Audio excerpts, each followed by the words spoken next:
রাজ্জাক ভাই, আপনাকে দিয়ে আলোচনা শুরু করতে চাই। বিষয় তো শুনলেন, আওয়ামী লীগ নিষিদ্ধে আইন করবার সুপারিশ করা হয়েছে এবং এটি নিয়ে আলোচনাও চলছে, সমালোচনাও চলছে। একসময়ে ক্ষমতাসীন দলের পক্ষ থেকে বলা হয়েছিল আইন করে দল নিষিদ্ধ করা তারা সমর্থন করে না।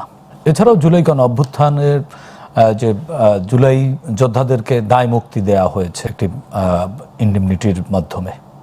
আপনার কাছ থেকে আপনি দুইটা বিষয় আনলেন, যে একটা হলো জুলাই যারা অভ্যুত্থান করেছে তাদের দায় মুক্তি, আর একটা হলো শেখ হাসিনার। যদি শেখ হাসিনার প্রসঙ্গ আনি, অর্থাৎ আওয়ামী লীগ দলটার প্রসঙ্গ আনি, আমরা বিগত দিনে অর্থাৎ যখন অন্তর্বর্তীকালীন সরকার আসার পর যখন তোলপাড় হইতেছে, অনেকেই বলতেছে যে আওয়ামী লীগের রাজনীতি বন্ধ করতে হবে, একদল বলছে আওয়ামী লীগের রাজনীতি বন্ধ করতে হবে, এটা চাইছিল ছাত্ররা। তখন কিন্তু আজকের যারা ক্ষমতায় তারা বলছিল কোনো রাজনৈতিক দল নিষিদ্ধ করার পক্ষপাতী আমরা নই। এটা জনগণ যদি চায় কখনো, সেটা আমি জানি না, এটা ভেক্টর জনগণ কিভাবে চাইতে হয় রাজনৈতিক দলের পক্ষ থেকেই, ইন্ডিভিজুয়াল জনগণ কোনো শক্তি না। তখন তারা এই কথাটা বলছে। কিন্তু আজকে আবার যে যখন আমরা দেখলাম যে আওয়ামী লীগের দলটাকে নিষিদ্ধ না করলেও এখন পর্যন্ত তাদের কার্যক্রম যে নিষিদ্ধ সেটা এখনও বহাল রইল। এখন আপনি যদি গণতান্ত্রিক সরকারের দিকে তাকান, গণতন্ত্রের মূল্যায়নের দিকে তাকান, তাইলে যারা অপরাধী তাদের বিচার হইতে থাকবে, এবং যারা অপরাধী নয়, এমন যদি অপরাধী নয় আমরা কেমনে ধরবো? প্রাথমিকভাবে ধরতে পারেন যারা অন্তত তালিকাভুক্ত আসামি হয়েছে তাদেরকে আমরা যদি প্রাথমিকভাবে তো আসামি ধরি, এদেরকে বাদ দিয়ে আপনি তাদের রাজনীতি করার অধিকারটা যদি দেয় আজকে গণতান্ত্রিক সরকার, সেটা নিয়ে আমি বিরোধিতা করব না। এখন ওনারা কার্যক্রমটাকে বহাল রাখছে, যে নিষিদ্ধ করছিল ওই সরকার, এবং তখন বলা হয়েছিল যে অ্যাডমিনিস্ট্রেটিভ অর্ডার দিয়ে এগুলো করা যায় না। তখন তো অ্যাডমিনিস্ট্রেটিভ অর্ডার দিয়ে হয়েছে আলটিমেটলি, কিন্তু সেটাকে যখন আজকে রূপান্তর করলো, মানে আইনি রূপ দিল যে আপাতত যতদিন পর্যন্ত ইয়ে না হয় এটা, তাহলে তাদের কার্যক্রমটা থাকতেছে, স্টপ থাকতেছে। এখন এখানে একটা বিষয় আছে আমার যেটা ভাবনার বিষয়, তাহলে কি এখন পর্যন্ত আমরা যতটুকু জানি, আজকে প্রায় 1.5 বছর গড়ায় 2 বছরের কাছাকাছি যাচ্ছি আমরা, এখন পর্যন্ত কিন্তু আমরা শুনি নাই যে আওয়ামী লীগের পক্ষ থেকে, কারণ শেখ হাসিনা যেহেতু এখনও কথা বলেন, ফোনে কথা বলেন, নানানভাবে যোগাযোগ হয়, আমি চোখে না দেখলেও বিশ্বাস করি, সেক্ষেত্রে আমরা এখনও শুনি নাই যে উনি কোনো ব্যক্তিরে ভারপ্রাপ্ত সভাপতি বানাইছেন কিংবা কাউকে দায়িত্ব দিছেন। আমি এমনও শুনছি যে শোনা কথা বলা ঠিক না, তারপরেও সোশ্যাল মিডিয়াগুলো আসে যে ফাইনালি শেখ রেহানার ছেলে পর্যন্ত নাকি গিয়ে দেখা করছিল এবং তাকে প্রস্তাব দেওয়া হয়েছিল, কোন পক্ষ থেকে সেটা আমরা জানি না, কিন্তু উনি রাজি হননি। অর্থাৎ দলের সভাপতি পদটা উনি এখনও ছাড়ছেন না, এবং সভাপতি পদটা না ছাড়লে তো ন্যাচারালি আপনি পার্টিটা যেহেতু একটা পরিবার কেন্দ্রিক, এখনও বাংলাদেশে আওয়ামী লীগের কারো ক্ষমতা নাই যে নিজে ঘোষণা করবে যে আমি আওয়ামী লীগের সভাপতি। সেকেন্ড ম্যান, থার্ড ম্যান কেউ তাকে মানবে না, কিন্তু উনি বললে মানবে। তাহলে এখনও উনি ক্ষমতার দিকে মারাত্মকভাবে লোভী, এবং যে দেশ তাকে আশ্রয় দিছে, আমার ধারণা সময়ের ব্যবধানে তারা এখন মাইনাস করছে কিনা আমি জানি না, কিন্তু সময়ের ব্যবধানে তার প্রয়োজন ফুরিয়ে গেলে ওটা ফেলে দিবে।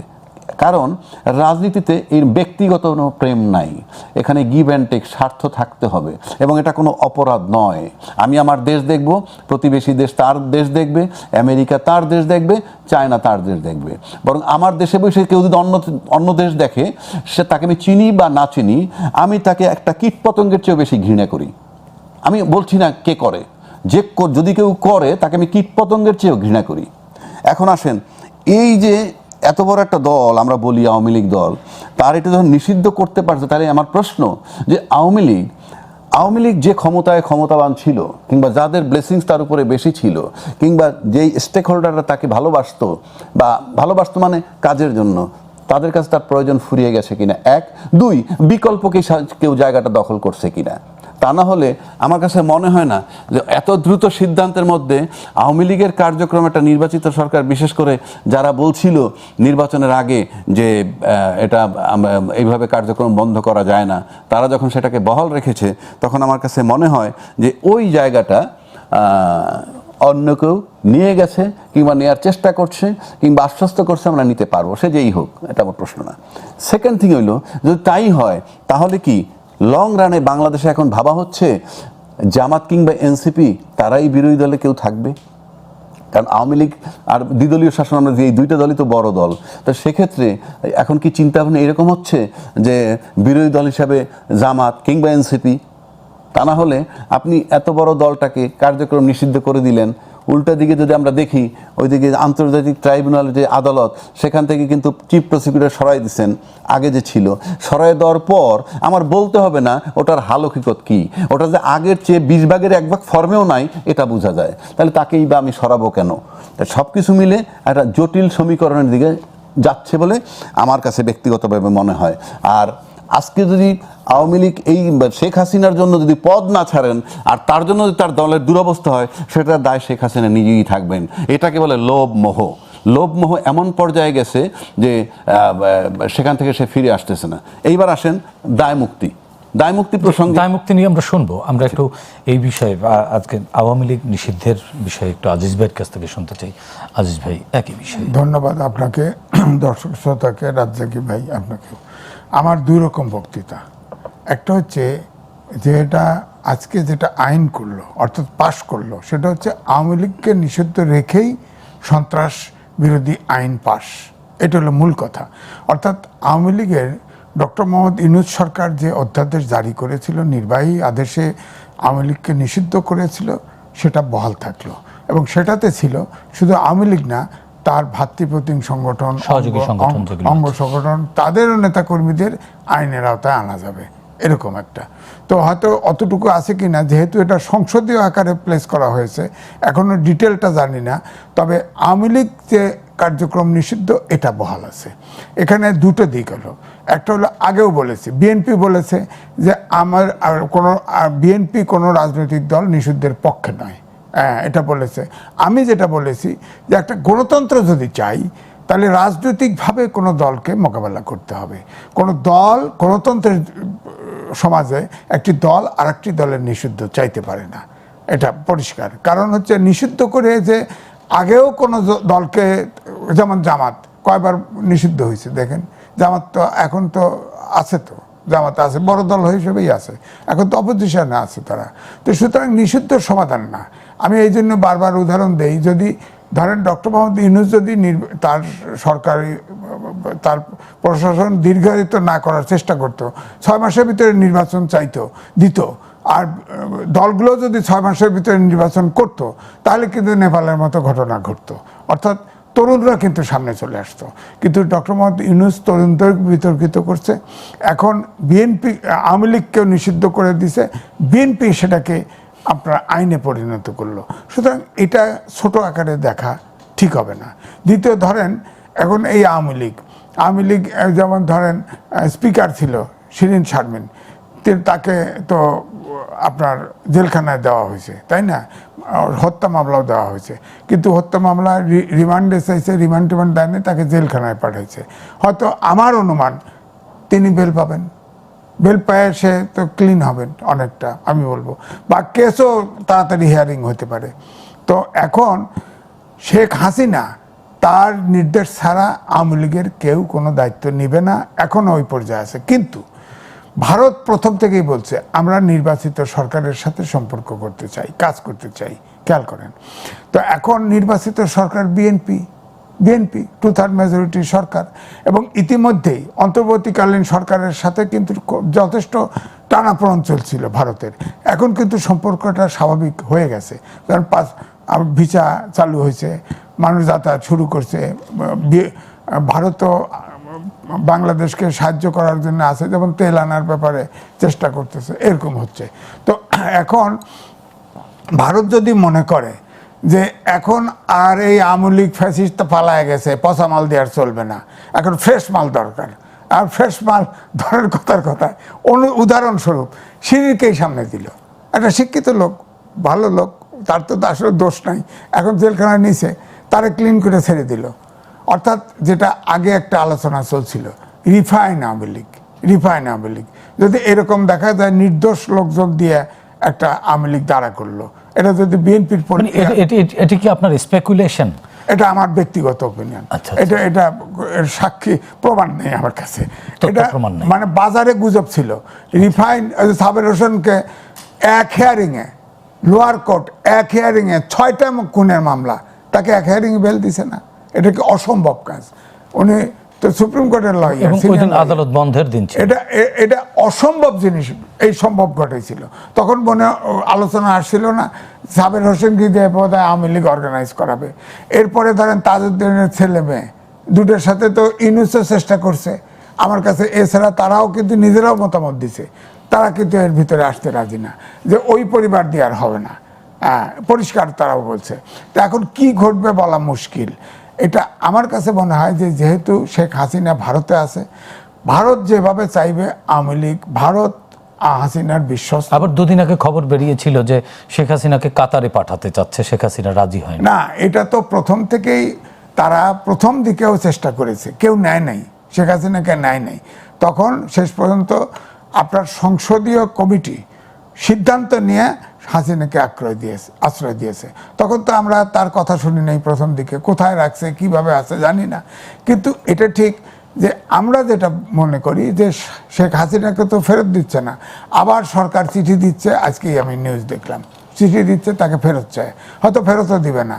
কিন্তু তখন হয়তো এটাও একটা চাপ হইতে পারে যে তুমি ফেরত যাও, যদি না যায় তাহলে বিএনপি তোমার দিয়ে হবে না, এই আওয়ামী লীগ তোমার দ্বারা হবে না, রিফাইন আর নির্দোষ লোক বার করো, তুমি অন্যকে নেতৃত্ব দাও।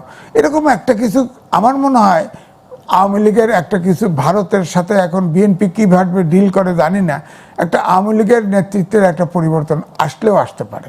এটা কিন্তু আমার সম্পূর্ণ স্পেকুলেশন, এটা কিন্তু কোনো আমি এটা নির্ভর করছি না। এখন ধরেন সন্ত্রাস বিরোধী এই যেটা বলা হয়েছে যে অভ্যুত্থানের শক্তিদেরকে দায় মুক্তি দেওয়া, এটা কিন্তু তখন যেটা আসছিল পেপার পত্রিকা মিডিয়াতেও লেখা হয়েছিল যে মুক্তিযুদ্ধ ৭১-এর মুক্তিযোদ্ধাদেরকে দায় মুক্তি দেওয়া হয়েছিল। দায় মুক্তি দেওয়া হয়েছিল ৭২-এ এসে। কারণ হচ্ছে যে তখন আওয়ামী লীগ সরকারে তখন কিন্তু অনেক ব্যাংক লুট, ডাকাতি অনেক কিছু বাড়ছিল। তখন দেখা গেল এক জায়গায় ডাকাতি হলে মুক্তিযোদ্ধা ধরে নিয়ে যায়। যেমন আমাকে ৩বার থানায় লয়ে গেছে অকারণে, অস্ত্র মামলায়। আমার কাছে অস্ত্র নাই, কিছু নাই, আমার 3বার আমার বাবা যায় ছাড়া আনে। তো এরকম আর কি উদাহরণস্বরূপ দিলাম। এই জন্যই বলছি যে ওই দায় মুক্তি আর এই দায় মুক্তি, হ্যাঁ এখন অভ্যুত্থান ঘটছে, তারা তো রিস্কে আছে। এখন অভ্যুত্থানটা আমরা এটা তো আজকে পাস হয়েছে, দায় মুক্তিটা পাস হয়েছে, এটা ক্লিয়ারটা জানি না কতদিন থেকে কতদিন দায় মুক্তি। এখন স্বাভাবিক দায় মুক্তি, এখন ধরেন 5 আগস্ট পরিবর্তন হয়েছে, তার পরের দিন যে সরকার ছিল না এটা ঠিক, কিন্তু পুলিশ স্টেশন তো প্রায় 60% পুলিশের আগুন লাগছে, পুলিশ ঝুলায় মারছে, এগুলোর বিচার হবে কি হবে না, দায় মুক্তি কত থেকে কত। কিন্তু অন্তর্বর্তীকালীন সরকার থেকে বলা হয়েছিল যে 24 এবং 25 এইভাবে বলা হয়েছিল। তো 24 তারিখে 24 তো ওই পুলিশ হত্যা ঢুকে পড়ে, 24 যদি ধরেন তাহলে 24 দিলে তো হিসাব করতে তো জানুয়ারির থেকেই পড়ে। সুতরাং এইটা কিভাবে পাশ করলো, কালকে হয়তো পেপারে ছাপা হলে, পত্রিকায় ছাপা হলে আমরা বুঝবো যে আইনটার ভিতরে কি আছে। তবে এই দায় মুক্তি যেটা দেওয়া হয়েছে, আমার কথা হলো ফৌজদারি অপরাধে যেই করুক, যেভাবেই করুক, যে সময়ই করুক, তার বিচার, আইনের শাসন চাইলে তার বিচার হইতে হবে, এটা করলে হবে না। এখন আপনি মব সন্ত্রাস করে এরে তুলে দিচ্ছেন, এরে উঠায় দিচ্ছেন, সেটি আপনি বলতে চাচ্ছেন যে 5 আগস্ট পরবর্তী সময়ে 5 আগস্ট পরবর্তী সময় 5 আগস্টে যে ঘটনা ঘটছে, ধরেন যেগুলো ঘটছে 5 আগস্টে পর্যন্ত আমার তো মনে হয় দায় মুক্তি বৈধ। কারণ তখন তো অভ্যুত্থানে আপনার স্নাইপার দিয়ে মারি ফেলছে, সে বিচার করতেছি না, আমরা তদন্ত করতেছি। ঠিক ছাত্র জনতাকেও যারা হত্যা করছে তাদেরও দায় বিচার হতে হবে, ছাত্রদেরকেও দায় মুক্তি দিয়ে। ছাত্রদের তো আনাম যুদ্ধ করেছে, আন্দোলন করেছে, তারা তো তখন দোষী না, সুতরাং তাদের দায় মুক্তি দিতেই পারেন। কিন্তু আমার কথা হলো 5 তারিখে চেঞ্জ হলো, 6 তারিখ থেকে যা ঘটলো এগুলোর দায় কে হবে? সুপিরিয়র রেসপন্সিবিলিটি আছে। ধরেন 32 নম্বর সব ভেঙে ঘুরাই দিয়েছে, ওটা তো ট্রাস্ট ছিল। আমার বক্তব্য হচ্ছে ওই দিন অন্তর্বর্তীকালীন সরকারের ইউনুস সাহেব কোনো কথা বলে নাই, ওখানে আপনার আপনি বলতে চাচ্ছেন যে অন্তর্বর্তীকালীন সরকার দায়িত্ব নেবার পরের ঘটনাগুলো অবশ্যই দায়িত্ব। এই যে ধরেন হাইকোর্টে, সুপ্রিম কোর্টে ওনাদের কোর্টের ভিতরে বম ঢুকে গেছে, আপনার বুলডোজার দিয়ে ঘর ভাঙছে, অন্তর্বর্তীকালীন সরকার কোনো কথা বলে নাই। তাতে বোঝাই গেছে যে অন্তর্বর্তীকালীন সরকারের ইনডাইরেক্টলি ব্যাকিং ছিল।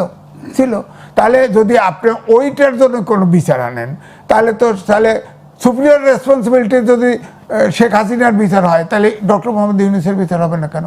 জি, আবার দেখেন ডক্টর মোহাম্মদ আসিফ নজরুল সাক্ষাৎকার দিয়েছে বিবিসিতে, তিনি বললেন যে কোনো আমেরিকার সাথে কোন চুক্তি ফুক্তি হয়েছে, কোন চুক্তি হয়েছে আমি কিছু জানি না। আপনি জানেন না কেমনে? আপনি অর্থ মন্ত্রণালয় অর্থমন্ত্রী আসবে আপনার কাছ থেকে আরো। তখন হচ্ছে কি মুক্তিযোদ্ধাদের ইন্টিমিউনিটি ছিল, 72 সালে করা হয়েছিল ওই কারণে। এখন আমার বক্তব্য হচ্ছে তখন কিন্তু 71-এর যুদ্ধের সময়ের ইন্ডিপেন্ডেন্টি দেওয়া হয়েছে, পরে ফৌজদারি অপরাধের জন্য ওপেন। আমি অপরাধ করলে বিচার হবে, হ্যাঁ, অপরাধ না করলে হবে না, কিন্তু হ্যারাস করা মানে আপনি বলতে চাচ্ছেন যে 5 আগস্ট পরবর্তী সময় বা অন্তর্বর্তীকালীন সরকার দায়িত্ব নেবার পরে যে অঘটনগুলো ঘটেছে সেগুলো অপরাধ হিসেবেই বিবেচনা করতে হবে। উচিত। এখন আমি এটা কিভাবে আছে ভিতরে আমি তো জানি না, হয়তো ওভাবেই আছে। হয়তো আমার আমরা একটু বক্তব্য রাজ্জাকি হচ্ছে ভাই, ফৌজদারি অপরাধ, তিনি সিনিয়র লয়ার, ফৌজদারি অপরাধের মানবতা বিরোধী অপরাধের মাপ হয় না, জি। পরিষ্কার আইনের চোখে তার বিচার হইতে হবে। জি, আমরা একটু রাজ্জাকি ভাই আপনার কাছ থেকে শুনতে চাই একই বিষয়ে। একই বিষয় শুনেন, দায় মুক্তি যে বিষয়টা, আপনি ইন্ডেমনিটি তো আমরা অনেক পাইলাম, যেমন উনি যুদ্ধের সময় একটা ইন্ডেমনিটি বললো, আলটিমেটলি সেটা থাকে নাই। ইভেন সাধারণ ক্ষমা করছিল শেখ মুজিবুর রহমান সাহেব, বঙ্গবন্ধু শেখ মুজিবুর রহমান সাহেব এই রাজাকারদের, ফাইনালি তো সেটা থাকে নাই, মানবতা বিরোধী বিচার হয়েছে। ইভেন বঙ্গবন্ধু শেখ মুজিবুর রহমান সাহেবকে যখন হত্যা করা হয় তারপরে কিন্তু একটা ইন্ডেমনিটি হয়েছিল, সেটাও কিন্তু পাক্কা 20-21 বছর পর ওপেন হয়েছে।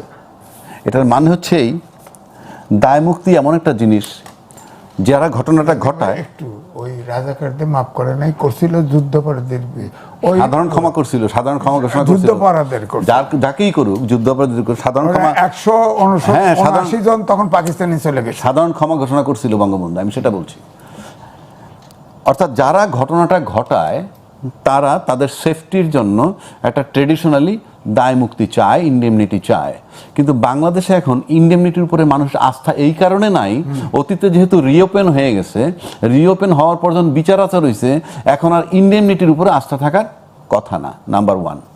নাম্বার 2, দায় মুক্তি সনদ আপনি দিলেন কাদেরকে? যারা ঘটনাটা ঘটাইলো অভ্যুত্থানের নামে, ফ্রন্ট লাইনে যারা ছিল। এখন যে যত কথাই বলুক, আপনাদের সবাই ক্লেম করেন যে আমরা সবাই ছিলাম, তাহলে জুলাই সনদ বাস্তবায়নের জন্য এত জটিলতার কোনো কারণ নাই, তার মানে এখানে গন্ডগোল আছে। তাই এই যে দায় মুক্তি আপনি দিতেছেন যাদেরকে, আমার প্রশ্ন হলো বিরোধী দলে তারা আছে এখন, যদি আমি ছাত্রদেরকে ধরি, তাদের একটা বিল উত্থাপন করা দরকার প্রথমত পার্লামেন্টে, যে দায় মুক্তি দিচ্ছেন কেন? দায় মুক্তি মানে আই হ্যাভ কমিটেড সাম রং, যেটাকে আপনি উত্থাপন করা যাবে না বলে আমাকে ধামাচাপা দিচ্ছেন কেন?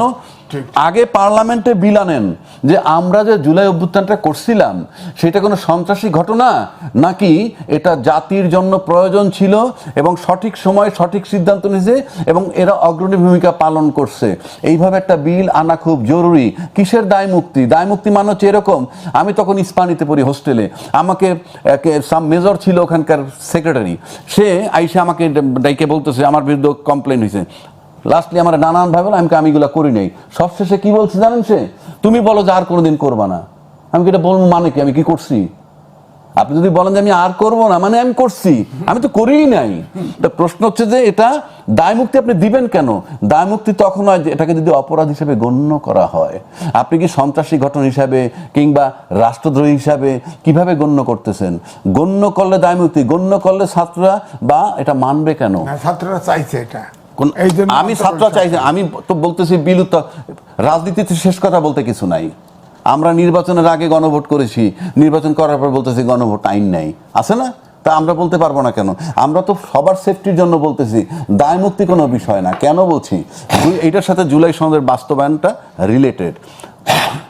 জুলাই সনদের সাথে দুইটা পক্ষ বিপদগ্রস্ত যদি বাস্তবায়ন না করে, দুই পক্ষ বিপদগ্রস্ত।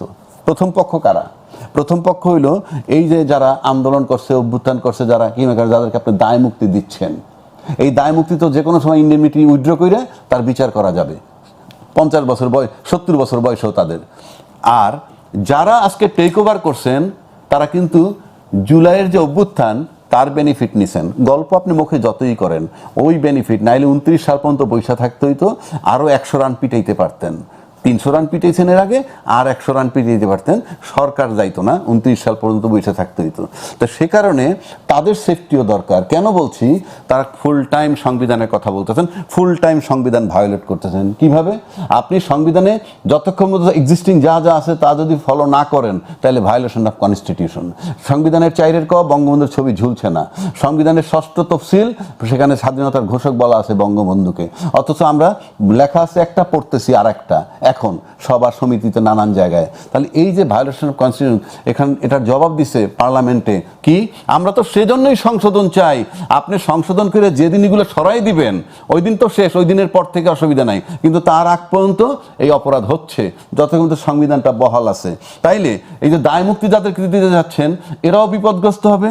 আর যে কোনো সরকার ক্ষমতায় এসে সংবিধান যতই সংশোধন করেন, এই যে সময়টায় আপনি সংবিধান ভায়োলেট করছেন সেটার জন্য আপনার বিরুদ্ধে ক্রিমিনাল প্রসিডিং ড্র হবে।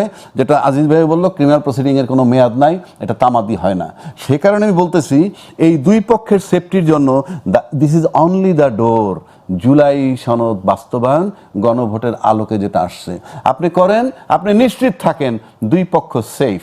এখন যেটা তো কথা বলেন আপনি, দুই পক্ষ কিন্তু সেফ না। কেন সেফ না? আপনি আওয়ামী লীগ বাদ দেন, কালকে যদি তৃতীয় একটা দল ক্ষমতা আসে, কোনোভাবে ক্ষমতা আসে, অল্প সময়ের জন্য যদি আসে, for the time being, even যেভাবে সংসদটা আগাচ্ছে আমরা দেখতেছি, আমরা এই যে নেপালের রেফারেন্স দেয়, কেউ নেপালের আদা রেফারেন্স দেয়।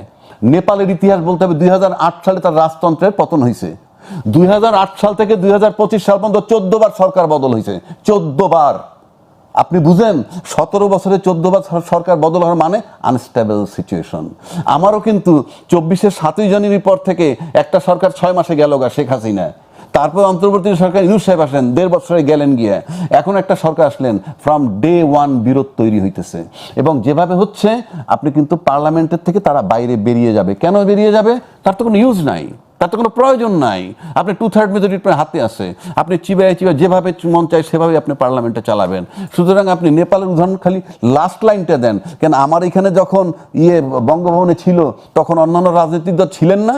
সেদিন দেখলাম পার্লামেন্টে একজন সিনিয়র রাজনীতিবিদ, ওই বাচ্চাদের তুলনায়, মানে হাসনাত আবদুল্লাদের তুলনায় অনেক সিনিয়র, সে বইলে ফেলতেছে বিপ্লবী সরকার গঠন করেন নাই কেন। আমি আবার তাকে জবাব দিচ্ছি, আপনি বঙ্গভবনে ছিলেন না, আপনি বলেন নাই কেন? আপনি তার উপরে এই ব্লেম গেম চলতেছে বাংলাদেশে। সুতরাং আমি ফিউচার খুব যে ভালো দেখতেছি তা না, কারণ ফ্রম ডে ওয়ান আপনি সংঘর্ষে গেলেন, আপনি প্রতিশ্রুতি দিয়ে আসলেন গণভোট পাস করবেন সব, আর এখন এসে সব আপনি রিভার্স করে ফেলতেন, সরে যাচ্ছেন। তাতে দুই পক্ষ বিপদগ্রস্ত, কোনো সন্দেহ নাই। এবং এই দুই পক্ষের সেফটির জন্য জুলাই বাস্তবায়ন অর্থাৎ সংবিধান সংস্কার করা খুবই জরুরি, এবং সেটাই দুই পক্ষকে সেফ করবে। তা না হলে এর কনসিকুয়েন্স কি হবে আমরা জানি না। আজিজ ভাই, না, এখানে বিএনপি বলছে জুলাই সনদ আমরা যেটা স্বাক্ষর করেছি তা অক্ষরে অক্ষরে বাস্তবায়ন করব।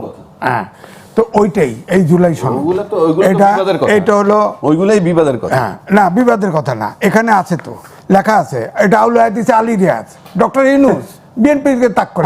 গণভোটে গেলেন কেন? গণভোটে গেলেন কেন? আপনি শোনেন, এই যে গণভোটে দেখেন, এই যে একটা উদাহরণ কই, উচ্চ কক্ষ নিম্ন কক্ষে এখানে বলা আছে এই যে 24টা দল একমত হয়েছে উচ্চ কক্ষ, হ্যাঁ, আর 7টি দল এবং জোট নোট অফ ডিসেন্ট দিয়েছে।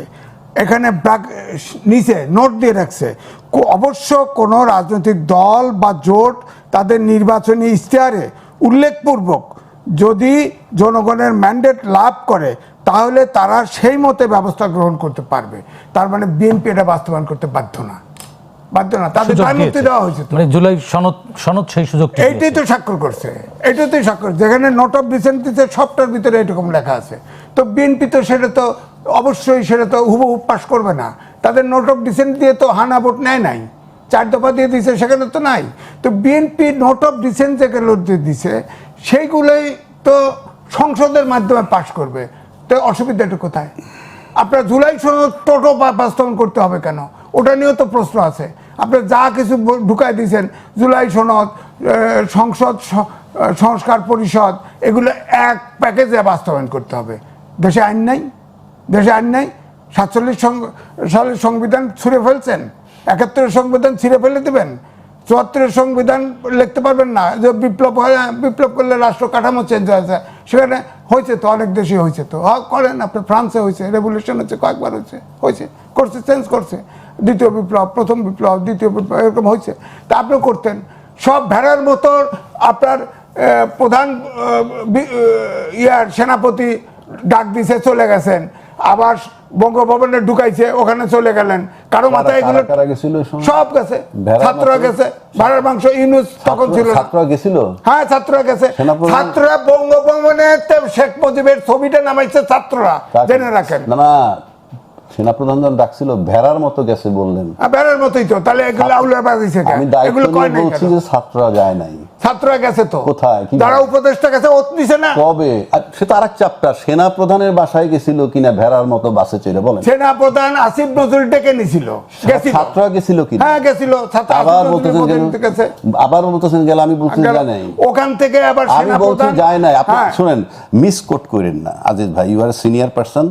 আমি নিশ্চিত করে বলেছি ছাত্ররা যায় নাই। তারপরে ছাত্ররা বলছিল অন্য জায়গায় যাইতে, ইউনিভার্সিটি ক্যাম্পাসে, সেখানে বললো না, তাহলে বঙ্গভবনে। তখন তারা বঙ্গভবনে যাইতে রাজি হয়েছে। ভেড়ার মতো যারা গেছে তারা কারা? আপনি যেটা বললেন স্রেফ রাজনীতি। বঙ্গভবনেও যখন ছাত্ররা যায় নাই, বিএনপির মহাসচিব ফখরুল ইসলাম আলমগীর বলছিল। এইবার আসেন, এই যে প্রশ্ন বাইরে আসছে, জাতীয় সরকার করার বলছে না, বিএনপি রাজি হয় নাই। ফখরুল ইসলাম আলমগীর বলছিল, সবাই বলছে যে জাতীয় সরকার করেন না, 3 মাস পরে তো নির্বাচন হবে। যখন হলো না, 7 তারিখে জনসভা দিছে না পল্টনে, সেখানে ইলেকশন চাইছে না। কার কাছে বলছে তো, তখন কার কাছে চাইছিল? 7 তারিখে যে দায়িত্বের সেনাপ্রধান, বা 8 তারিখে ক্ষমতা একটা কিছু তো কইবেন, কার কাছে চাইছিল? ডক্টর মোহাম্মদ ইউনূস। যেটা আপনি নেপালে উদাহরণ দিলেন, শুনুন, নেপালে 7 তারিখে কার কাছে নির্বাচন চাইছিল, এটা একটু বলেন। 7 তারিখের নির্বাচনে যারা দায়িত্বে ছিল, কারা বলেন না? ছাত্ররা দায়িত্ব ছিল। ছাত্ররা ইউনূসকে আনার জন্য অপেক্ষা করছে। সে তো ইউনূস আসে নাই। নাহিদ আছে, ওই যে যারা আছে, ইউনূস সাহেব আসলে তো 8 তারিখ। হ্যাঁ, 8 তারিখে এসে দায়িত্ব নিছে। 7 তারিখ কার কাছে চাইছিল একটু বলেন। সেদিন তো তখন তো রাষ্ট্রপতি ছিলেন, রাষ্ট্রপতিও ছিলেন। রাষ্ট্রপতির কি নির্বাচন দেওয়ার ইখতিয়ার আছে? এবং জাতির উদ্দেশ্যে ভাষণে তো সেনাপ্রধান গোটা জাতির দায়িত্ব নিয়েছেন। সেইটা বলেন। তাহলে কি সেনাপ্রধানের কাছে চাইছিল? এক জায়গায় তো থাকবেন। কিন্তু আমার কথা হচ্ছে যে আপনি নেপালের উদাহরণ দিলেন। নেপালে তো রাষ্ট্রযন্ত্র চেঞ্জ হয়েছে, ঠিক আছে। ওখানে পিআর সিস্টেমের কারণে সরকার এতবার চেঞ্জ হয়েছে। আরে ভাই, পিআর সিস্টেমের কারণে, যে কারণে আমরা তো পিআর সিস্টেমে নাই। আর ইউনূস নির্বাচন ডিলে করছে, 6 মাসের ভিতরে নির্বাচন। এখন সবচেয়ে বেস্ট ফর্মুলা কি জানেন? 8 তারিখে সরকারে না না আজিজ ভাই, এখন আমাদের সবচেয়ে উচিত কি জানেন? এই 2/3 মেজরিটি পাইছি না, 2/3 মেজরিটি মানে কি জানেন? I don't bother anybody, simple. আপনি you can't waste time of parliament. লক্ষ লক্ষ টাকা ব্যয় হয়। আমার সিম্পল সাজেশন, দেশে হামের সমস্যা, দেশে তেলের সমস্যা, সাধারণ লোকের সমস্যা, এই আমাদের পার্লামেন্টে কি হবে এটা আমাদের বুঝ হয়ে গেছে। যা মন চায় তাই কইরা আপনারা জনগণের মৌলিক কি কি প্রয়োজন সেটাও সরকার করতে বাধ্য। সরকার ছাড়া করবে কে? সুতরাং সরকারের এই যে সকাল বিকাল আমি দেখছি টকশোতে সব বলে, হ্যাঁ বিরোধী দল ওইটা নিয়ে কথা বলেন, এটা বলবে কেন? আপনি 2/3 মেজরিটি পাইছেন, আপনি অধ্যাদেশ মধ্যাদেশ যা মন চায় তাই করেন, সংবিধান যা মন চায় তাই করেন। আমার তেলের জন্য যাতে যা মন চায় তাই কি করা যায় নাকি? করছে তো, এখন তো সংবিধানটা সাথে না, এই জন্য তবু বলি, মুখস্থ বলতেছি। রাষ্ট্রপতির আদেশ আইন কোট করে রাখতে পারবে। সংবিধানের যে সংবিধানের কথা বারবার বলা হচ্ছে, সংবিধানের 152(2)তে বলা আছে রাষ্ট্রপতির আদেশ আইন। দেখা আরেকটা দেখেন না, রাষ্ট্রপতির কোনো আদেশ দেওয়ার ক্ষমতাই নাই। ওটা লেখা আছে, ওইটাতেই লেখা আছে, ওইটাই লেখা আছে। আপনি বলেন সংস্কার নাই, সংবিধানে আছে সংশোধন। আপনারা সংস্কার। আচ্ছা ভাই, আমি বলতে না দিলে আমি আসবে আপনার কাছে, আসবো রাজ্জাকি বের বলেন। এই বললো সংবিধান, এই বললো সংস্কার বলতে কিছু নাই। আপনি যদি বিএনপি এই যে দেখেন, এই যে ওইটাতে আছে 93-এর 1 অনুচ্ছেদের কতে আছে, যা এই সংবিধানের অধীন সংসদের আইন দ্বারা আইনগতভাবে করা যায় না সেটা আদেশ হবে। যেটা করা যায় সেটা করা যাবে না, তার মানে প্রেসিডেন্টের এখতিয়ার নাই। আচ্ছা বেশ ভালো। জি, আসবো আমরা। রাজ্জাকি ভাই প্লিজ। রাষ্ট্রপতির আদেশ তখনই আসে যখন সংসদ থাকে না। সংসদ থাকে নাই, আদেশ আসছে। আদেশটা সংবিধানের 152(2) মোতাবেক এইটা আইন। এই আইন যতক্ষণ তো বাতিল না হয় আপনাকে মানতে হবে। আপনি তো সেই আইনের আলোকেই আছেন। এই আইনের আলোকে গণভোট হয়েছে। আচ্ছা, গণভোটটা কারা চাইছে? আজকে যারা ক্ষমতায় তারা চাইছে। তারপরে গণভোট আগে পরে হওয়ার কথা ছিল, ইলেকশনের আগে না ইলেকশনের দিন। যারা ক্ষমতা আছে তারা বলেছে যে গণভোটের দরকার নেই। কি বলেন, প্রস্তাবও কি তারা গণভোটের? কোথায় আছেন আপনি? আমি টিভিতে বলতেছি, আপনি বুঝেন না? কি চাইছে, ওনরা চাইছে, তারা গণভোট চেয়েছে। গণভোট চাওয়ার পর জামাত বলছে আমরা নির্বাচনের আগে চাই, ওনরা বলছেন আমরা একই দিনে চাই। ভালো কথা, এই তো চাইছেন, গণভোট চাইছেন। হ্যাঁ, আপনি আইন জানেন না, আপনি বেআইনি প্রস্তাব দিচ্ছেন, বেআইনি প্রস্তাব মোতাবেক আসছে, সমস্যা কোথায়? যদি আপনারটাই ধরি আমি, সবাই যেটা মেনে নিবে সেটাই আইন, সবাই যেটা মেনে নিচ্ছে সেটা নিয়ে তার ভিত্তিতে নির্বাচন হয়েছে। নির্বাচনের পরে বলতেছেন ওইটা না হইলে, না মানলে নির্বাচন হইতো না। এই যে প্রতিশ্রুতি ভঙ্গ, তারা আপনার সাথে প্রতারণা করছে, আপনারা বলতেছেন আপনারাও তো প্রতারণার ইন্টেনশন নিয়ে এটা করছেন। আমি যদি মোটা দাগে বলি, এরপরে আসেন গণভোট হওয়ার পর আপনি সেই আইন মানবেন না কেন? রাষ্ট্রপতির আদেশ তো বাতিল হয় নাই, আপনি এখন বাতিল করে করবেন, ফলাফল তো হয়েছে ওইটার। আপনি এখন গণভোটের অধ্যাদেশ যদি বাতিল করে বলেন, গণভোটের অধ্যাদেশ বাতিল হয়েছে বলে গণভোটের রেজাল্টও বাতিল হবে, আপনি এখন আইন করে পিছে এফেক্ট দিতে পারবেন? আজকে আইন করে তার পিছনে এফেক্ট দিতে পারবেন? তাহলে গণভোট তো রয়েই গেল, গণভোটের ফলাফলটা তো রয়ে গেল। এই যে জনগণের প্রতিশ্রুতি দিলেন, গণভোট আপনারা চাইলেন, তারপরে আপনি এখন এসে মানতেছেন না, এটা প্রতিশ্রুতি ভঙ্গ না? আমি সেটা বলছি। তাহলে এই যে মানতেছেন না, আপনার 2/3 মেজরিটি আছে, আপনার কেউ লাগবে না তো। আমি সেজন্য বলছি don't waste the time of parliament. Unnecessary আমরা দেখতেছি যেটা কি হচ্ছে। আপনি বলছেন তো সকাল থেকে সন্ধ্যা মতো বৈশা, যদি আপনি যদি এক জায়গায় আর্গুমেন্ট করেন, আপনার পক্ষে যদি আপনার অ্যাবসলিউট মেজরিটি থাকে, আপনার কারোর উপরে ডিপেন্ড করতে হবে না, সেখানে আপনি সারাদিন বৈশা থাকলে ওয়েস্টেজ অফ টাইম ছাড়া আর কি? কোটি কোটি টাকা আপনার ব্যয় হচ্ছে পার্লামেন্টারি আমার যে খরচ, এস্টাবলিশমেন্ট। আমি ভাই খুব সিনসিয়ারলি বলতেছি, আমার কাছে মনে হয় যেহেতু আমরা কিছু মানবো না, না মানলে আমার তো দরকার নেই। এটা একদম জনগণের ওই যে খরচটা হয় পার্লামেন্টে, সেই টাকাও আমি গরিবের খাতে ব্যয় করি আমরা। কারণ আপনি আমার তো একটা বক্তব্যের জায়গা থাকতে হবে। আপনি কোন প্রস্তাব বিরোধী দলের বলবার স্পেস নেই, তাকে বলুক, বললে কি হবে? বিরোধী দল তো বলতেছে জুলাই সনদ বাস্তবায়ন করতে, আপনি করতেছেন না। তো আমি ডেইলি মনে করি ডেইলি 6 ঘন্টা করে একই বিষয়ে আলাপ করবো, লাভটা কি? আমি সেই জন্য বলছি। সুতরাং আমার কাছে এগুলো কুইক সিদ্ধান্ত নিয়ে জনগণের পাশে দাঁড়ান। জনগণ যত ফ্রাস্ট্রেটেড, আমরা কথায় কথায় বলি না, আবার আন্দোলন করলে লোক পাবেন না। জনগণ যদি ফ্রাস্ট্রেট, মানুষ জনগণের আপনি ডাকে যায় কখন? যখন জনগণ ফ্রাস্ট্রেটেড হয়ে যায়। আপনি যদি জনগণের দিকে তাকান, জনগণের টিকার দিকে তাকান, জনগণের তেলের দিকে তাকান, জনগণের সাধারণ চাওয়া পাওয়ার দিকে তাকান, এটা আপনার নৈতিক দায়িত্ব। কারণ কালকে বিরোধী দল যদি প্রস্তাব দেয় যে ওইটা বন্ধ করে ওই খাতের টাকাটা এইখানে দেন, আপনি শুনবেন না। কাজে সিদ্ধান্ত আপনারা নেন, জনগণকে ফ্রাস্ট্রেটেড না কইরা। আমরা চাই আপনারা 5 বছর ক্ষমতায় থাকেন, গণতান্ত্রিক চর্চাটা শুরু হোক। সুতরাং জনগণ যদি ফ্রাস্ট্রেটেড হয়, তাহলে ইশারায় জনগণ মাঠে নামে, কোনো অপশন না পায়। আপনার খাদ্য সংকট হলে 1 প্লেট বিরিয়ানির জন্য মিছিলে যাবে, কথার কথা বলছি। সুতরাং আপনি জনগণের, বিরোধী দল তো রাস্তায় নামবার কর্মসূচিও দিয়েছে, সেখানে আমি যাচ্ছি। আপনি কর্মসূচি দিয়ে লোক পাবে কখন? যখন সে ফ্রাস্ট্রেটেড। আমি আপনাকে এক জায়গায় নিতে পারবো কখন? যখন আপনি অভাব, আপনি যত পার্সোনালিটি থাক, অভাব যখন জানলা দিয়ে ঢোকে, ভালোবাসা তখন দরজা দিয়ে বেরোয়, একটা কথা আছে। সুতরাং আমি বলতে চাচ্ছি সাধারণ জনগণের চাওয়া পাওয়া খুব সিম্পল। সাধারণ জনগণের পক্ষে থাকেন, সাধারণ জনগণের চিন্তা, মানে যা আশা আকাঙ্ক্ষা পূরণ করেন, আন্দোলন হবে না। জি, আজ ভাই বলতে চাইছিলেন? না, আমি বলতে চাইছিলাম, ধরেন বিচারপতিদের এই জন্য খুবই যোগ্য বিচারপতি হওয়া উচিত। যারে তারে বিচারপতি 10 বছর আপনার প্র্যাকটিসিং লয়ার হলেও হতে পারবে না। কারণ এই চুল ফাঁকা অ্যাডভোকেটরা কিন্তু কথা বলে, আর্গুমেন্ট করে, তখন কিন্তু ওনারা যেভাবে বলে, যদি বিচারপতি ওটি বুঝে ফেলায়, তাহলে মিসগাইড হতে পারে। যেমন উনি 152 অনুচ্ছেদের কথা বললো, আইন অর্থ বলছে আদেশ, অমক টমক আদেশ, অধ্যাদেশ ইত্যাদি আদেশ আছে, কিন্তু এই যে আছে তো আইন অর্থ, আমি ভাবছি আপনি ওইটাই শো করছেন, আপনি এটা পড়ছেন, আমি তাও দেখছি। আইন অর্থ, কোন আইন অর্থ হলো অধ্যাদেশ, আদেশ, বিধি, প্রবিধি ইত্যাদি ইত্যাদি। কিন্তু আদেশটা তো অবৈধ, আদেশটা তো অবৈধ। এই যে শোনেন, আমি পড়ে শোনাইলাম না, আদেশটা তো অবৈধ। তারপরেও প্রশ্ন হচ্ছে যে এই যে জুলাই সনদ, যেটার ভিতরে আলী রিয়াজ সাহেব স্বাক্ষর নিছে, এর ভিতরে তো নোট অফ ডিসেন্ট আছে, গণভোট তো নোট অফ ডিসেন্ট নাই, সেগুলো তো দায় মুক্তি দিয়ে গেছে। তো বিএনপি তো বাধ্য নয় সেগুলো বাস্তবায়ন করতে। তারপরেও তো বিএনপি, ধরেন আমি বলি যে প্রথমে যে 133টা অধ্যাদেশ ছিল, আমি রাষ্ট্রপতির সাথে 1-to-1 কথা হয়েছে, কারণ আমার এলাকার আমার পূর্ব পরিচিত, এবং তিনি সব দেখাইছে, আমি নেই দেখাইছে, আমি বিশ্বস্ততার সাথে দেখছি, বলছে আমাকে এই অধ্যাদেশ অনেক অধ্যাদেশে জানেই না, তার নামে জারি করে দিছে। আপনি যেমন ধরেন অধ্যাদেশ খুঁজে বার করেন, প্রত্যেক রাষ্ট্রপতি, প্রধানমন্ত্রী, বিরোধী দলের নেতার 3 মাসের ভিভিআইপি মর্যাদা এসএসএফ ইয়ে পাবে।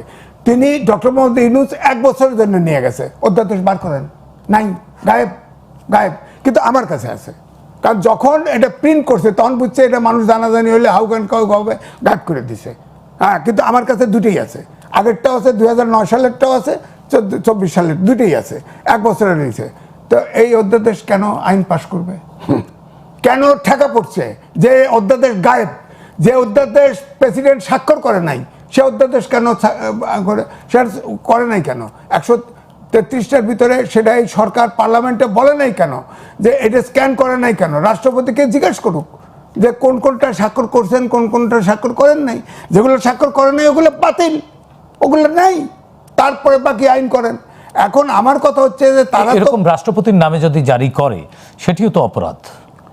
অপরাধ তো বটেই, তার জন্য যে জারি করছে, ওই যে বললাম, উদাহরণ দিলাম, তো আপনি বার করেন, বিজি প্রেসের ওয়েবসাইটে যান, পাইবেন না তো। 1 বছরের যে ভিভিআইপি হয়েছে, এসএসএফ পারমিশন নিয়েছে প্রধান উপদেষ্টার, এটা বার করবেন।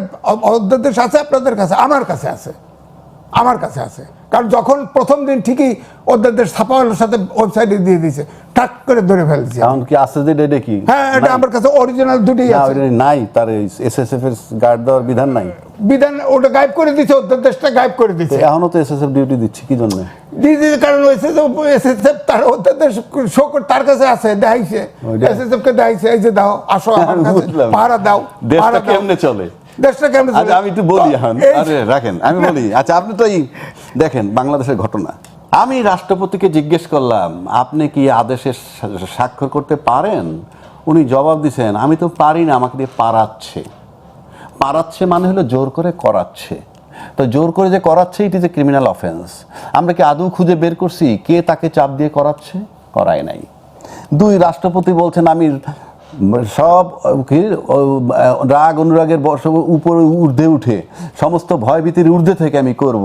আপনি রাষ্ট্রপতি থাকার যোগ্য? আপনাকে থুমকি দিয়ে করাই, এটি ওনার ওথ, এটি হ্যাঁ ভায়োলেশন অফ ওথ। মানে ফৌজদারি মামলার অন্ত নাই। তার এমন এক সময় বিএনপি ছাড়বে, তখন দেখবে সরিষার ফুল কাকে বলে চোখে। তারপর না শেষ করে দিচ্ছি, বলতে হবে রাষ্ট্রপতিকে পারাচ্ছে কথাটা কেন বললাম।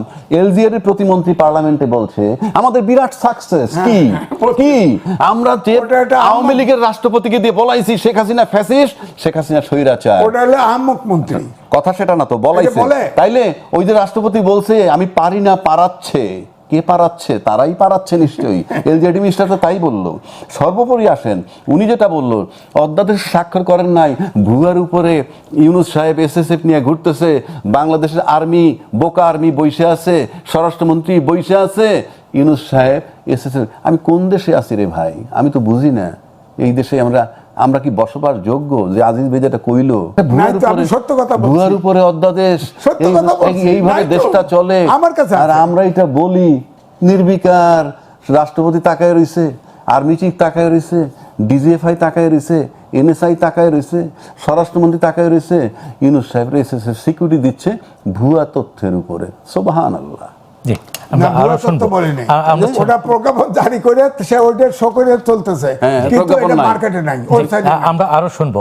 না ভাই, আমি বলবো কি বলেন, আমি যেটা বাস্তব, যদি আপনি আসেন দেখেন, অ্যাকচুয়ালি আমার পার্লামেন্ট ফ্রম ডে 1 এটা অকার্যকর হয়ে গেছে। এখন আমরা যদি বলেন আপনি যা বলবেন তাই আমাকে মাইনে আসতে হবে, তো যা বলবেন তাই যদি মাইনে আসতে হয়, সেজন্য তো আমার যাওয়ার প্রয়োজন নাই রে ভাই।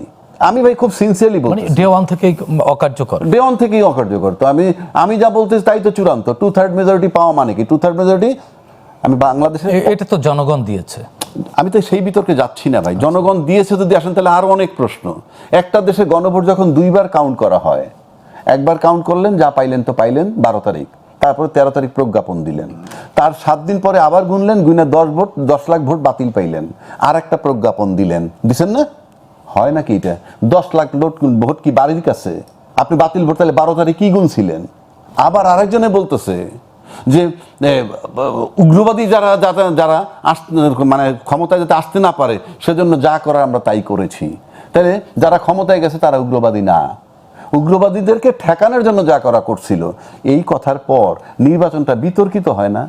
আবার বলা হচ্ছে দায়িত্বশীল কোনো এই 6 জনের মধ্যে, ছাত্রদের 6 জনের মধ্যে কারো পাশ করানো হয়েছে, জামাতের কাউকে পাশ করে আনা হয়েছে। এই সমস্ত জায়গার ইঞ্জিনিয়ারিংগুলো আমাদের বিশ্বাস হবে, আর ওই 2/3 মেজরিটিতে কোনো ইঞ্জিনিয়ারিং হয় নাই, একেবারে এটা বিষয়গুলো এরকম আসে না। তো সেজন্য ওই বিতর্কে যাইতে চাই না। আমার কথা হলো 2/3 মেজরিটি পাওয়ার পর বাংলাদেশের পার্লামেন্ট বিরোধী দলের কখনোই কাউন্ট করে, আর কাউন্ট করার প্রয়োজনও নাই। এটা যৌক্তিক, আমি বলছি না এটা অযৌক্তিক। সুতরাং আমার কাছে মনে, আমি আবারও বলছি, ফিনিশিং আমি জানি না, এটা হয়তো আমার শেষ রাউন্ড। সিম্পল বক্তব্য আমার, ভাই পার্লামেন্টে আপনারা যদি মনে করেন পার্লামেন্ট টিকিয়ে রাখার জন্য, একদিন পার্লামেন্ট কিন্তু 90 কার্য দিবস পর্যন্ত না গেলে বাতিল হয়। তো আজকে একদিন যান, যাওয়ার পর 2 মাস বন্ধ থাকুক, আবার একদিন যাবেন, দরজা খুলে যে অনেক সময় গাড়ি স্টার্ট দিয়ে সকালবেলা উঠে গাড়িটা বন্ধ থাকে, স্টার্ট দেয় কেন, যাতে 3 দিন বৈশা না যায়। তো এই সংসদের সদস্য পদ যাতে ঠিক থাকে আপনাদের 5 বছর পর্যন্ত, জাস্ট যাবেন একদিন, মাসে 2 দিন যাইয়া ঠিক রেখে জনগণের পাশে দাঁড়ান, জনগণের উন্নয়ন করেন, অর্থনীতি চালু করেন, এই সব কন। আমাদেরকে এইদিকে ডাইভার্ট করেন না। আমার কাছে মনে হয় আপনার ডাইভার্ট করতেছেন আমাদেরকে। ফর গডস সেক, দেশের লোকরা যে আগে প্রথম হলে আপনার লোককে ভালোবাসেন কিনা, লোককে ভালোবাসলে প্রি কন্ডিশন হলে আপনি বাংলাদেশপন্থী হইতে হবে। আপনি মুখে আমার কি বলে আমার বিবেক না, আপনার বিবেককে আপনি জিজ্ঞান আপনি বাংলাদেশি কিনা। যে লোক মনে প্রাণে বিশ্বাস করে আমি বাংলাদেশি, তার জন্য এই জুলাই সনদ বাস্তবায়ন করায় কোনো জটিলতা থাকার কথা না। আমি পরিষ্কার আবারও বলছি, যিনি বিশ্বাস করেন তিনি, আমার কাছে পরীক্ষা দিতে হবে না, আপনি নিজেকে প্রশ্ন করেন আপনি বাংলাদেশি কিনা। আপনি যদি অ্যাবসলিউটলি বাংলাদেশি হন, তাহলে এই সংস্কার যেটা আসছে, সংস্কার পরিষদ, সংবিধান সংস্কার, তাতে কি হবে? দেশের কোনো ক্ষতি হবে না, রাষ্ট্রের কোনো ক্ষতি হবে না, ফরেন পলিসির কোনো ক্ষতি হবে না, বিদেশের সাথে আমার শত্রুতা হবে না, শুধু আমার আভ্যন্তরীণ ব্যাপার। তাহলে আপনি আভ্যন্তরীণ ব্যাপারে এটাকে এইভাবে একচ্ছত্র করতে চাচ্ছেন কার স্বার্থে? বাংলাদেশের স্বার্থে হলে তো এটা গ্রহণযোগ্য না। আপনি বিচারের প্রক্রিয়ায় সেই অধ্যাদেশও বাতিল করে দিয়েছেন, তার মানে কি আপনাকে ভয় পেতে হবে? আপনি যখন হাঁটবেন, চিফ জাস্টিস ভাববে এর উপরে আমার চাকরি নির্ভর করে, এর উপরে আমার অ্যাপয়েন্টমেন্ট নির্ভর করে। Why do you want it? আপনি কেন স্বাধীনভাবে চলে? আপনি যদি গণতান্ত্রিক সরকার হইতে চান, প্রথম শর্তই হলেই আপনি দুর্বল সরকার হওয়ার জন্য মানসিকভাবে তৈরি থাকতে হবে। কারণ গণতান্ত্রিক সরকারই দুর্বল সরকার, এই কারণে আনসারেবল। আর আপনি আনসারেবল হবেন না বইলা এই সমস্ত অধ্যাদেশ বাদ দিচ্ছেন। সেই মানবাধিকার অধ্যাদেশ, কমিশন অধ্যাদেশ, গুম কমিশন অধ্যাদেশ, বিচারক নিয়োগ অধ্যাদেশ, দুদকের চেয়ারম্যান নিয়োগ অধ্যাদেশ, কি রাজস্ব বিভাগে, সমস্ত জায়গায় না, এগুলো যাচাই বাছাই করে আবার উত্থাপন ওই সমস্ত গল্প বাদ, ওই সমস্ত গল্প আমার শুনে লাভ নাই। আপনি এত যাচাই বাছাই করার দরকার নাই তো। কি যাচাই বাছাই করবেন আপনি? আবার আইন আনবেন, ঠিক আছে, যাচাই বাছাই করতে আবার আইন বানানো যায়। এখন পাস করার নেই অধ্যাদেশ, you have the right amendment করার, সব কিছু করার। ভাই এগুলি বইলে লাভ নাই, এগুলো সাধারণ লোকে বোঝে। আমাকে অ্যাডভাইস দিয়েন না। আপনি গ্রামে গঞ্জে গিয়ে আলাপ করে দেখেন, এই কথাটা বললেন যে এই আইনগুলো এখন পাস করি নাই, আরো পোক্ত করে আনবো। তখন রিক্সাওয়ালা কি বলবে জানেন? আর দৌড়মিয়া শোন, এটা বাদ দাওনে লেগে কইছে। যদি না বলে আপনি টকশোতে আসবো না। আমি জি আজিজ ভাই, না, আমি রাজ্জাক ভাইয়ের সাথে একমত হয়ে ভিন্ন ভাষায় বলছি যে দেখেন, জুলাই সনদ হয়েছে, 71 সালে মুক্তিযুদ্ধ হয়েছে, দেশ পেয়েছি, সব জায়গায় আকাঙ্ক্ষা কিন্তু একটা ছিল, বৈষম্যহীন সমাজ ব্যবস্থা চেয়েছি, গণতন্ত্র চেয়েছি, আইনের শাসন, সুশাসন। এইটার জন্য যেটুকু করা দরকার, সেটা আমার মনে হয় যে এই যে প্রক্রিয়া, কিভাবে জুলাই সনদ বাস্তবায়ন হবে না হবে, এই বিতর্কে না যেয়ে এই করা উচিত। যেমন ধরেন, এই যে আপনার অভ্যুত্থানের শক্তিদের যে দায় মুক্তি দেওয়া হয়েছে, এটাও কিন্তু ওই বাতিল না, মানে এটাও কিন্তু বলা হয়েছিল, যেগুলোকে ধরে রাখা হয়েছে 16টা, যে তাদেরকে আরো শক্তিশালী করে নতুনভাবে উপস্থাপন করা হবে। তো এটা তো উপস্থাপন করা হয়েছে এবং আইন হয়ে গেছে।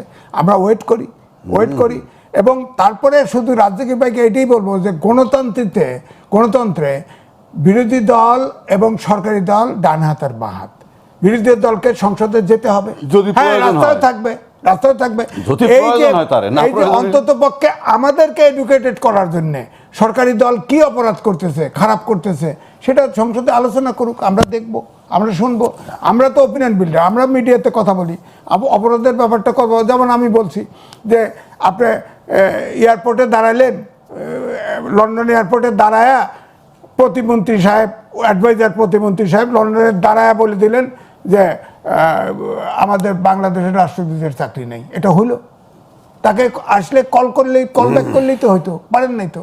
বাংলাদেশ ব্যাংকের গভর্নর, তারে আপনি সরকারে গেছেন, আপনার নীতি আদর্শ আলাদা, আপনি গভর্নর নতুন বানাবেন, তাকে বললে তো রিজাইন করতো। তো ওখানে তো আপনি এমনভাবে হুট করে জানে না, শোনে না, সে প্রেস কনফারেন্স করতে, তার চাকরি নেই। এটা তো হলো না, গণতান্ত্রিক পন্থা হলো না। তারপরে যে ক্রিয়া নিয়ন্ত্রণ বোর্ড যেভাবে করলো, একটা কনভেনিং কমিটি করছে, এটা নিয়ে তো বিতর্ক শুরু হয়েছে। তো এগুলো গণতান্ত্রিক রাজনীতি তো হয় না।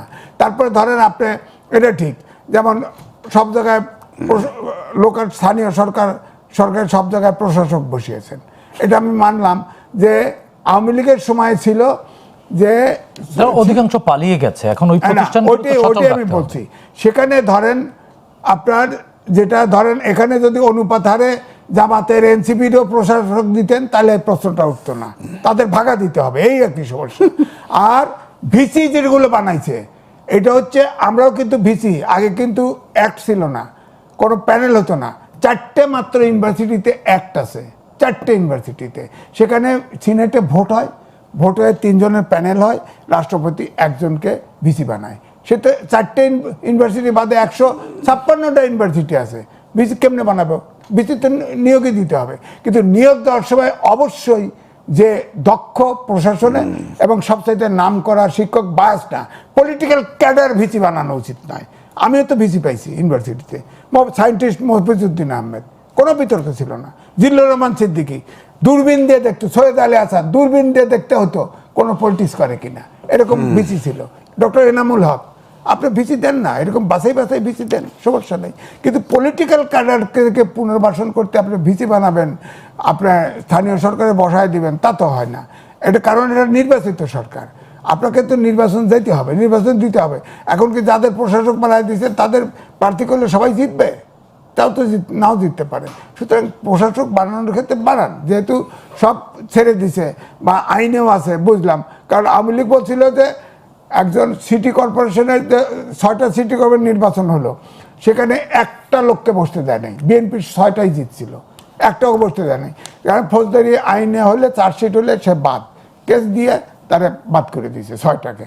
তো এখন বাদ করে দিয়েছে, এখন অন্তর্বর্তীকালীন সরকার এসে আইন করছে না, সরকার মনে করলেই বাদ দিতে পারে, এখন আগাগোড়া সব বাদ করে দিছে। তো এই জায়গা কি আপনি আমলারা দেশ চালাবে নাকি? তো এখন তো নিয়োগ দিয়ে দিছে। ইলেকশন একটা হয়েছে, ইরাক ইরান যুদ্ধ, তাফালিং চলতেছে, সমস্যা চলতেছে, এখন নির্বাচন করবে, সময়টা তো দিতে হবে। আমার বক্তব্য হচ্ছে তারেক রহমান প্রধানমন্ত্রী হচ্ছে, বিএনপি 2/3 মেজরিটি পাইছে, 2/3 মেজরিটি আমাদের দেশে যখন যে সরকার পেয়েছে তাদের কিন্তু খুব ভালো পারফরমেন্স দেখাইতে পারে নাই, তারা কিন্তু সবসময় স্বৈরাচার হয়ে উঠছে। এই সরকারের গতিও কি তাই দেখছেন? না, আমি তাই দেখছি না, আমার কথা হচ্ছে কিছু কিছু ঢুকছে তো তাই। আমার কাছে তো মনে হয় যে এটা বিএনপি একটা মধ্যপন্থী দল, জাতীয়তাবাদী দল, এটাকে খাস মধ্যপন্থী জাতীয়তাবাদী দল করতে হবে। এখানে দুর্নীতিবাজ আছে, এখানে গুপ্ত জামাত আছে ভিতরে, এগুলো ক্লিন করতে হবে। এটা তারেক রহমানের এটা চ্যালেঞ্জ, কারণ একটা মধ্যপন্থী জাতীয়তাবাদী দল দরকার যেখানে সবাই আশ্রয় নিতে পারে, এটা করতে হবে। তো অনেক চ্যালেঞ্জ আছে। তো তেলের ক্রাইসিস দরকার, এখন প্রায় হয়তো দুই সপ্তাহের জন্য আপনার সিজফায়ার হয়েছে, হয়তো এখন আস্তে আর মনে হয় যুদ্ধ হবে বলে মনে হচ্ছে না, কারণ পাকিস্তান মিডিয়েট করতেছে। এই একটা বড় সমস্যা কিন্তু গেল, কারণ জ্বালানি তো জীবন এবং জীবিকার লাইফ লাইন, এখান থেকে সরকার বেঁচে গেল। এখন তার নিজের সরকারটা ঠিক করুক, এবং অন্তত পক্ষে জুলাই সনদ যেটা আছে, অভ্যুত্থান হয়েছে, আকাঙ্ক্ষা আছে, আমরা গণতন্ত্র চাই, আইনের শাসন চাই, সুশাসন চাই, সেটা প্রতিষ্ঠিত করতে হলে যদি যা করতে হয়, এমন আপনি সংসদেই পাশ করেন, প্রক্রিয়া করেন, কিন্তু সবগুলো করেন। যেমন আপনার ছাত্রদেরকে দায় মুক্তি দিচ্ছেন, এরকম করেন। কিন্তু যদি না করেন, যদি আবার স্বৈরাচারের দিকে যান, তাহলে কিন্তু সবাই মুখ খুলবে। জি, এইটাই। ধন্যবাদ। রাজ্জাকি ভাই কিছু বলতে চান কিনা? একবারে ছোট্ট করে। আমি একই কথা বারবার বলবো, এই সংসদ আপনি কার্যকর হওয়ার কোনো কারণ নাই, যেহেতু আমার কাউকে প্রয়োজন নাই। আপনি তো একটা লোকের গুরুত্ব দেবেন কখন? যখন আপনার প্রয়োজন। আপনার তো কোনো প্রয়োজনীয়তা নাই, তা আপনি কি গুরুত্ব দেবেন? আপনি you can spend good time. আপনি কি হাল ছেড়ে দিয়েছেন? নো ওয়ে, আপনি আমার বুঝান না, লজিক্যালি তো বুঝাইতে হবে রে ভাই। আপনি খালি ইমোশনালি বললে হবে? আপনি কি দিয়ে আমারে বুঝাবেন? আমি পার্লামেন্টে একটা বিষয় আলোচনা হয়েছে, আমরা উত্থাপন করি। এই যে আমি যে বিষয়টা বললাম যে দায় মুক্তি কেন, আমাদের কোনো অপরাধ নাই, এই স্বীকৃতিটা আনুক না। জি।